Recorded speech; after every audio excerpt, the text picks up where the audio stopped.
और इसलिए मैं आप सबका इस सामूहिक प्रयास में टीम भावना के साथ काम करने के लिए हृदय से अभिनंदन करता हूं। ये महामारी है, हमें इसको कम करके आंकने की भूल नहीं करनी होगी। ये सामान्य फ्लू भी नहीं है, और इसलिए महामारी किस स्तर पर और कैसे फिर से चपेटे में एक बड़ी आबादी को ले सकती है, थोड़ी भी लापरवाही इस महामारी की चपेट में एक बड़ी आबादी को ला सकती है। इसलिए अत्यंत सतर्कता के साथ हम सबको कार्य करना होगा।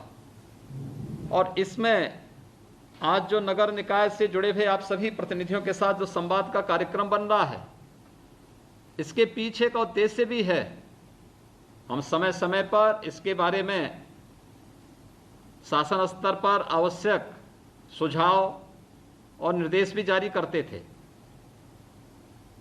लेकिन अब जो थर्ड वेव की आशंका व्यक्त की जा रही है, यह थर्ड वेव की आशंका ऐसे समय में व्यक्त की जा रही है जब बरसात का समय होगा, और बरसात के समय में कोरोना के साथ साथ अगर जो तमाम प्रकार की बरसात में होने वाली संक्रामक बीमारियां और विषाणु जनित और जल जनित बीमारियां एक साथ होने लग जाएंगी तो स्थिति अत्यंत भयावह हो सकती है। इसलिए अभी से बिना डरे बिना झुके हमें इस महामारी के साथ साथ बरसात के कारण होने वाली किसी भी अन्य संक्रामक बीमारी की रोकथाम करने के लिए अभी से कदम उठाने पड़ेंगे। और इसके लिए जो सबसे पहला मंत्र है, जिस पर हम पहले दिन से कह रहे हैं, स्वच्छता, सैनिटाइजेशन और फॉगिंग। हर नगर निकाय में पहले प्रतिदिन 2 बार कम से कम स्वच्छता का कार्यक्रम चले। स्वच्छता का कार्यक्रम, और स्वच्छता का कार्यक्रम चलने के साथ साथ अच्छा होगा कि हम मोहल्ला समितियां बनाएं, लोगों को भी प्रेरित करें, खासतौर पर इस बात को लेकर के कि वे अपने घर के कूड़े को घर के बाहर नाली में न डालें। हमें मोहल्ले मोहल्ले में, वार्ड वार्ड में पार्षद के नेतृत्व में मोहल्ला समिति बना करके लोगों को इस बारे में जागरूक करना पड़ेगा कि वे लोग हर एक व्यक्ति की आदत का हिस्सा बनाएं कि जब सफाई करने वाला व्यक्ति आए उसी समय कूड़ा या तो उसके पास डालें या कूड़ादान में ही कूड़ा डालें। सड़क पे न फेंकें, नाली में न फेंकें, गंदगी न करें। इन सभी चीजों के बारे में, और नियमित सफाई। दूसरा, सफाई करने के साथ ही हम इसको भी देखें कूड़े का प्रॉपर निस्तारण भी हो जाए। अक्सर होता है सफाई होती है, एक जगह इकट्ठा कर दिया जाता है, फिर सफाई कर्मी चले जाते हैं, कूड़ा उठाया नहीं जाता है, कूड़ा फिर नाले में गिरता है, फिर वो इधर उधर होता है, फिर पूरा गंदा दिखने लगता है। ऐसे ही प्रतिदिन अगर हम उठा करके हर एक नगर, छोटा हो बड़ा नगर निगम हो, नगर पालिका परिषद हो, नगर पालिका हो, इन सभी को चाहिए कि प्रतिदिन कूड़े को पहले सफाई, फिर कूड़े की उचित निस्तारण की व्यवस्था करें। दूसरा, सैनिटाइजेशन की कार्रवाई।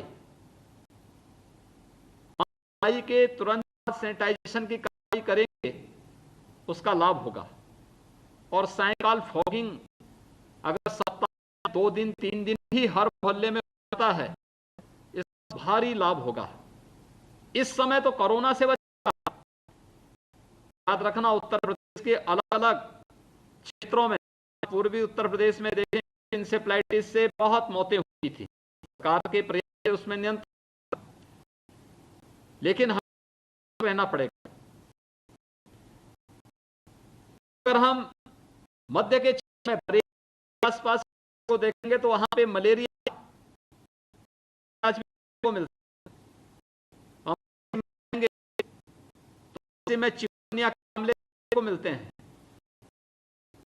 पूरब के वाराणसी और उसके आस मिर्जापुर देखेंगे तो कालाजार के मामले को मिलते हैं।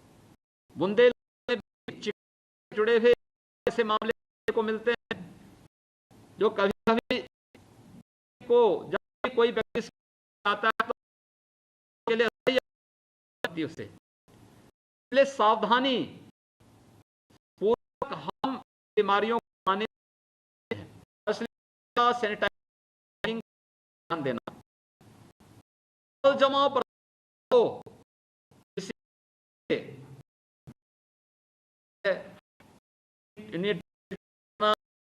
निकले उस वहां से करके निस्तारण देना, नाली की सफाई में है, बाद में फिर उसी में उस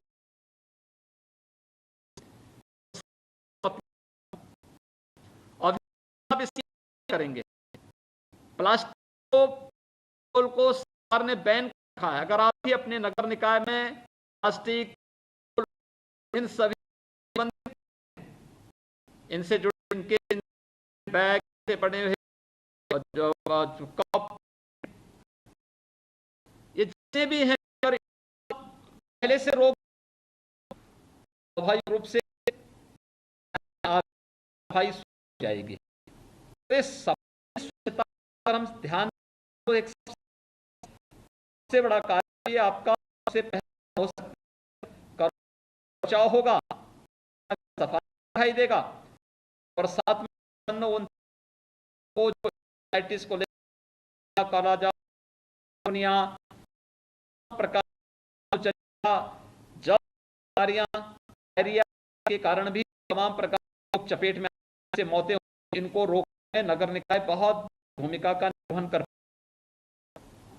दूसरा, हमें देखना होगा कि हम लोग हर एक में, हर नगर निकाय, ग्रामीण में भी और क्षेत्र में भी, वार्ड स्तर पर, नगर पालिका परिषद स्तर पर, नगर निगम के स्तर पर निगरानी समितियों के गठन की कार्रवाई की थी।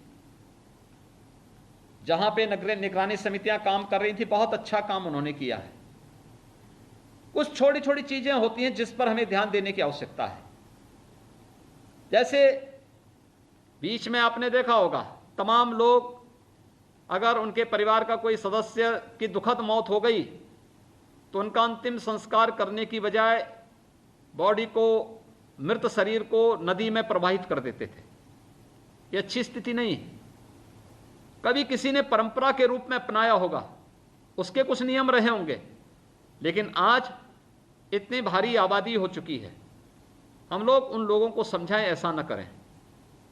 दूसरा, अगर कोई ऐसा परिवार है जिसके पास पैसा नहीं है, गरीबी के कारण या अन्य कारणों से नहीं कर पा रहा है, तो मोहल्ले की समिति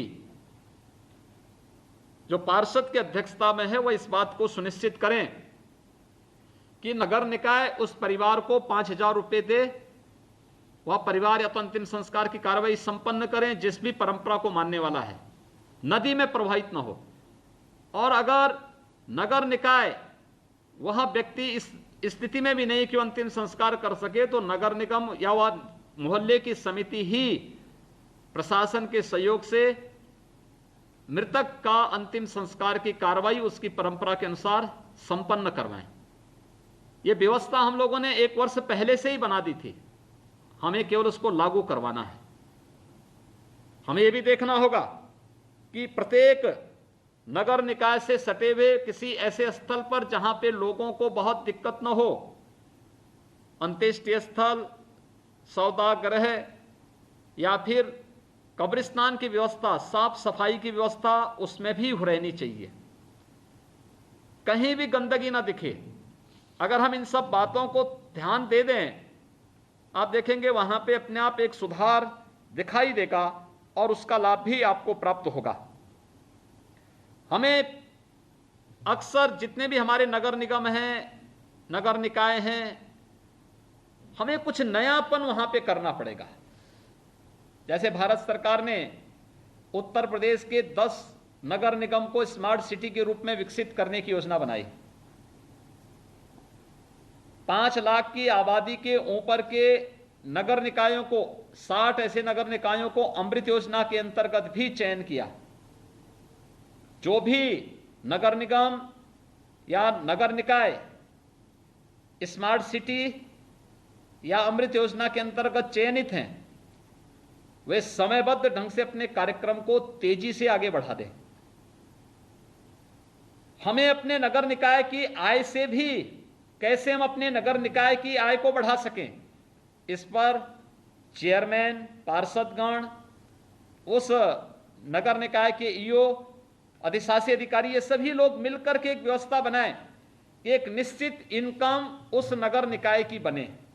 और फिर वहां पर जैसे हम स्मार्ट सिटी के अंतर्गत हर नगर निगम में इंटीग्रेटेड ट्रैफिक मैनेजमेंट सिस्टम बना रहे हैं, आप भी अपने नगर निकाय के अंतर्गत छोटा सा बना सकते हैं। सीसीटीवी फुटेज, सीसीटीवी से पूरा सिटी आच्छादित होगा। ये दो काम करेगा। उस नगर निकाय की ट्रैफिक की व्यवस्था को तो व्यवस्थित करने में योगदान देगा ही, लेकिन नगर निकाय की सुरक्षा में भी योगदान देगा। आप लोकल पुलिस से मिलकर के, प्रशासन के साथ मिलकर के इस कार्य को करेंगे, मुझे लगता है एक परिवर्तन दिखाई देगा। आप लोगों को कह सकते हैं कि देखिए हमारी नगर निकाय में ITMS है, हमारी नगर निकाय में हम लोग ट्रैफिक के मैनेजमेंट को टेक्नोलॉजी के माध्यम से नियंत्रित कर रहे हैं, लेकिन साथ साथ हमारे यहाँ पर इस टेक्नोलॉजी के साथ साथ हम लोग नगर निकाय को सुरक्षा भी प्रदान कर रहे हैं। क्योंकि बड़ी बड़ी घटनाएं अगर कभी उत्तर प्रदेश के अंदर घटित होती हैं, उनके अनावरण में हमें जो सबसे ज़्यादा मदद मिलती है वो सीसीटीवी फुटेज से मिलती है। और सीसीटीवी फुटेज के माध्यम से हम लोग अपराधी तक पहुंचने में सफल होते हैं और उसके खिलाफ कार्रवाई करने में हमें सफलता प्राप्त होती है। अगर आप अपने नगर निकायों में भी इस प्रकार का कुछ कार्यक्रम चलाएं, इसमें नगर निकाय, इसमें जिला प्रशासन, पुलिस प्रशासन, तीनों मिलकर के भी इस कार्यक्रम को आगे चला सकते हैं। हर एक व्यावसायिक प्रतिष्ठान में, पेट्रोल पंप में, वित्तीय संस्थान, बैंक है, पोस्ट ऑफिसेज हैं, इन सभी से भी हम कह सकते हैं कि वे लोग अपने यहाँ सीसीटीवी के कैमरे लगाएं और उसकी फुटेज को वहां पर उपलब्ध करवाएं, जो आपका एक इंटीग्रेटेड कमांड सेंटर बनेगा, जिसको आप इंटीग्रेटेड ट्रैफिक मैनेजमेंट सिस्टम के साथ जोड़ सकते हैं। एक व्यवस्थित स्वरूप दे सकता, कम खर्चे में जन सहभागिता के माध्यम से उस प्रकार का एक बेहतर उदाहरण आपके यहां एक खड़ा हो सकता है। निराश्रित गौवंश नगर निकायों की एक समस्या होती है। सरकार ने अपने स्तर पर प्रयास किया, नगर निकाय ने भी किया। समाज को चाहिए, हम समाज को जागरूक करके अगर नगर निकाय से जुड़े हुए लोगों को हम कह सकें कि हर परिवार एक गाय को गोद ले, और एक गाय को गोद लेने का मतलब साल भर में उसका मिनिमम कुछ एक पैसा तय कर लीजिए। एक साल में 300 या 500 रुपया वह परिवार देगा, उसके नाम पे वो गाय रहेगी, और उस गाय को उसके नाम पर हम उसका लालन पालन करेंगे। गाय केवल भूसा ही नहीं खाएगी, गाय के लिए आपको हरा चारा भी व्यवस्था करना पड़ेगा, गाय के लिए कुछ अच्छे चौकर की व्यवस्था भी करनी पड़ेगी, तब वह हष्ट-पुष्ट रहेगी। अन्यथा कमजोर होगी तो फिर उसका भी पाप हमारे ऊपर लगेगा। इसलिए इस बात को ध्यान में रखने की आवश्यकता है कि गाय को सड़क पे न घूमने दें, बछड़ों को सड़क पे न घूमने दें, बल्कि उनके लिए जो गौ आश्रय स्थल बनाए गए हैं वहां पर साफ सफाई की व्यवस्था, वहां पे उनके उपचार की व्यवस्था, वहां पर उनके खाने की व्यवस्था, वहां पर पानी पीने की व्यवस्था, गर्मी से सर्दी से बचाव की व्यवस्था भी हमें प्रॉपर रूप से वहां करनी पड़ेगी। और इसके लिए अच्छा होगा कुछ ऐसे लोगों को हम उस व्यवस्था के साथ जोड़ें जो सरकार के साथ साथ स्वयं भी इस मामले में कंट्रीब्यूशन कर सकेंगे, तो नगर निकाय एक नया उदाहरण प्रस्तुत कर सकता है। हर एक नगर निकाय अपने यहां कुछ व्यवस्था बनाए, खासतौर पर जैसे स्मार्ट सिटी के अंदर कोई एक सड़क को हम लोग लेते हैं स्मार्ट रोड के रूप में, ऐसे ही हर नगर निकाय के अंदर हर वर्ष पैसा खर्च होता है, करोड़ों रुपया खर्च होता है। कुछ ऐसा कार्य करिए जो उदाहरण बने, लोगों के लिए दर्शनीय बने, लोगों के लिए प्रेरणादायी बने।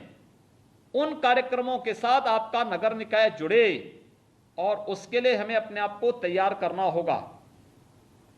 मेरी आप सबसे अपील होगी, लगभग 700 के आसपास आप सभी महापौर और चेयरमैन गण हैं और 12,000 के आसपास पार्षद गण हैं।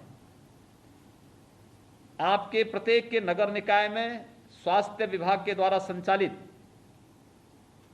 या तो सामुदायिक स्वास्थ्य केंद्र हैं, या प्राथमिक स्वास्थ्य केंद्र हैं, या सब सेंटर हैं, या फिर हेल्थ एंड वेलनेस सेंटर स्थित है। और मेरा आप सबसे अपील होगा कि आप एक एक सेंटर को गोद लें। गोद लेने का मतलब आपको अपना बोर्ड नहीं लगाना है। गोद लेने का मतलब कम से कम महीने में 2 से 3 बार वहां का विजिट करना, वहां की साफ सफाई को देखना है कि नहीं है, नहीं है या तो विभाग से, नहीं तो अपने नगर निकाय के साथ जोड़ करके वहां साफ सफाई की व्यवस्था देखना, वहां की कनेक्टिविटी को ठीक करना, सड़क ठीक हो, जल निकासी ठीक हो, वहां जल जमाव न हो, भवन के ऊपर कोई भी पेड़ पौधे न उगे हुए हों, गंदगी न दिखाई दे, भवन के अंदर जाले न लगे हों।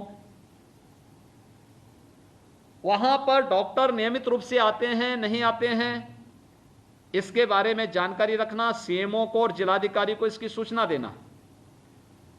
वहां पर पैरामेडिक्स और जितने भी नर्सिंग स्टाफ है, हाउसकीपिंग स्टाफ, वार्ड बॉय, दाई आदि होंगी।